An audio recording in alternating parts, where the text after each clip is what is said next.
Everyone, সবাই কেমন আছো? আমি কিন্তু খুব ভালো আছি।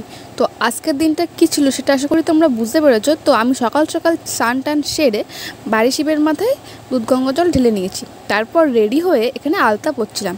আসলে নীল পুজোর দিন বাড়িতে সবার বাড়ির মতো আমার বাড়িতেও ঠাকুর আসে, তো আমরা সবাই ঠাকুরের মাথায় দুধ গঙ্গা জল ঢালি। তো এখানে সেজে গুজে আমি একটু পোজ দিয়ে নিলাম। তারপরে দেখতে পাচ্ছ আমাদের বাড়িতে অলরেডি শিব ঠাকুর চলে এসছে। তো এই যে এবার আমরা বাড়িতে সবাই মিলে একসাথে এবার ঠাকুরের মাথায় জল ঢালবো। তো এখানে যেহেতু আমাদের গ্রামটা অনেকটাই বড়, তো প্রতিটা বাড়িতে বাড়িতে যাওয়ার জন্য আমাদের এখানে অলরেডি 2-2:30-এর পর আসে। তোমাদের ওখানে কেমন টাইমে যে অবশ্যই কিন্তু কমেন্ট করতে ভুলো না। তো আমি কিভাবে ঠাকুরের মাথায় জল ঢালি সেটা তোমরা দেখতে থাকো।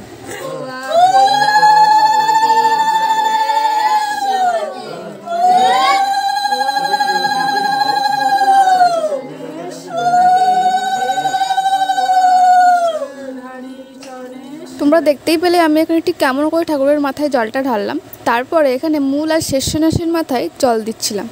আসলে আমরা কিন্তু প্রতিবারই ঠিক এমনটাই করে থাকি। তো তারপরে সন্ধে হতেই আমরা চলে গেছিলাম আমাদের পাশে, ওখানে হচ্ছিল চড়ক পুজো।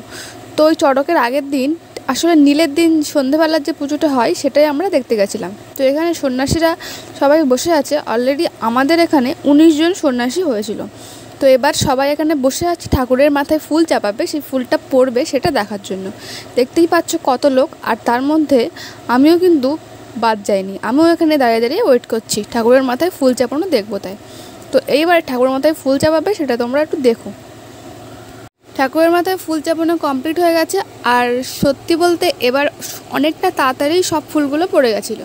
তারপরে ভাই এসেছিলো, ভাইয়ের সাথে মা একটু খেলাধুলো করলো। আসলে ওর শরীরটা এদিন খারাপ ছিল। তো এখানে আরতি শেষ করে আমরা বাড়ি চলে